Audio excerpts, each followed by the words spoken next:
Welcome to Ready, Set, Retire, where we try and tackle some of life's biggest challenges when getting ready for retirement. My name is Jennifer, and if we haven't met before, I'm married to Andrew, and we have a 17-year-old daughter named Sarah and a 1-year-old pup named Daisy. In today's segment, I'd like to talk to you about something we all love, I would think.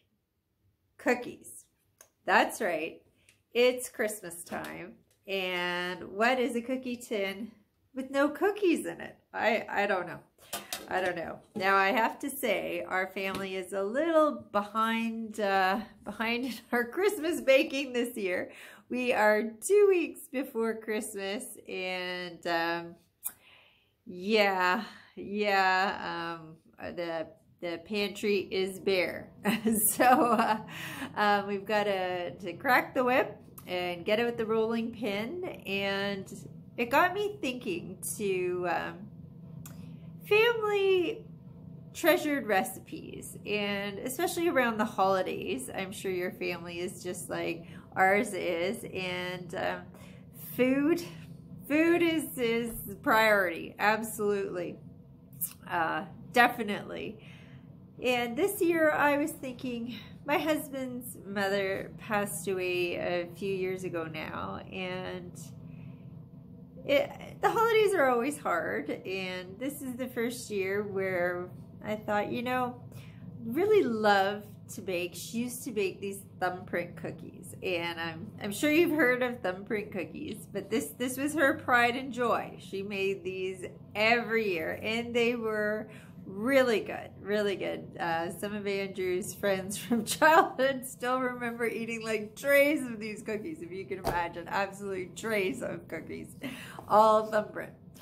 So she did leave us all her recipes.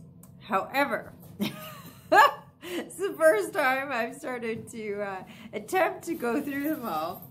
And what I found, I thought, oh, it's going to be super easy to find this thumbprint cookie recipe that she made every year. She lived to 95, so many years of this particular cookie baking. And I haven't been able to find it. I have been going through like absolutely tons, and I don't know if you can see, this is just one little booklet she had. Inside the booklet is just oodles and oodles, pages and pages of recipes. Different.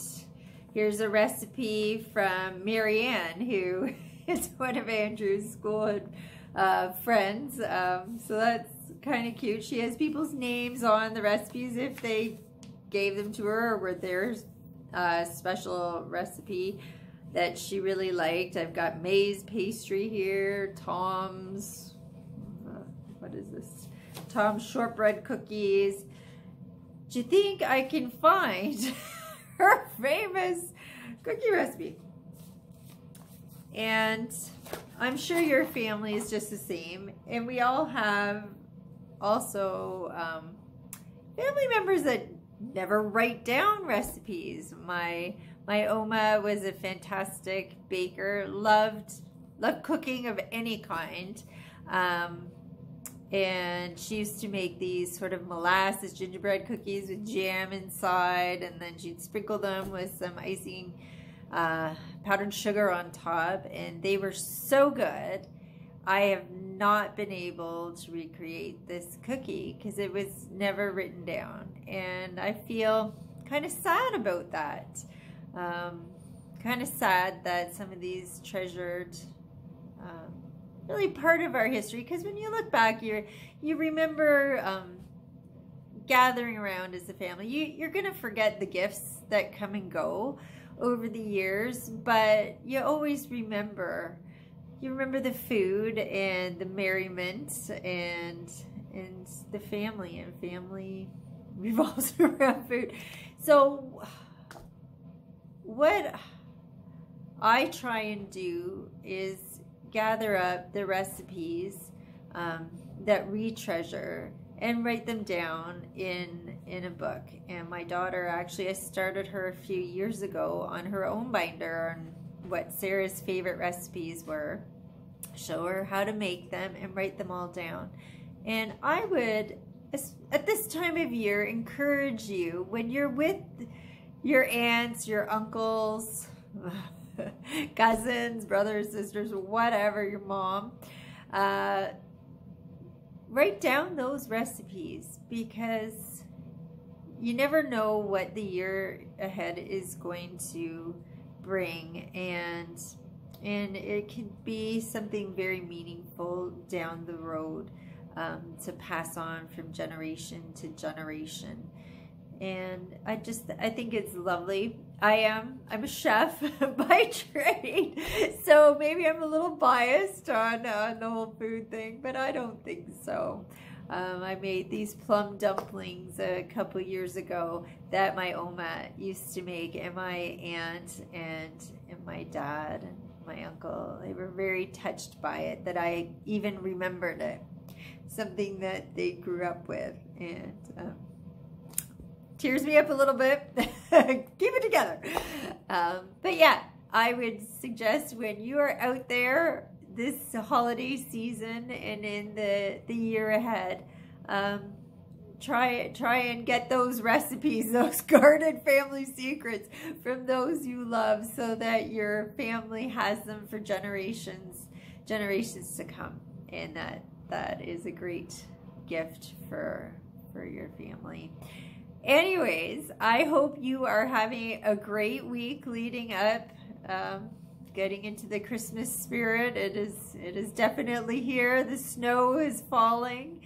Temperatures are a little chilly, I have to say. So it'd be nice to do some baking, heat up our kitchens. And I wish you the very best this week, and I hope you have time to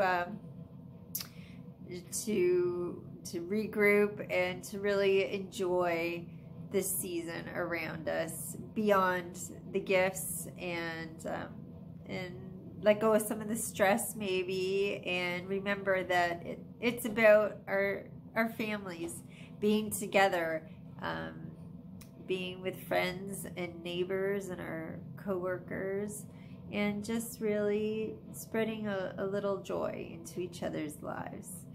I hope you have a great week. Look forward to seeing you next week, and you take care. Bye-bye. And a thumbs up is always welcome, and so are your comments. I would love to hear if you also have taken the time to write down all your family's treasured recipes. I'd love to hear what you do. Maybe what your treasured recipes are. If you have a thumbprint recipe hiding somewhere that you would love to share. And happy eating, everybody. Get out there, do some baking.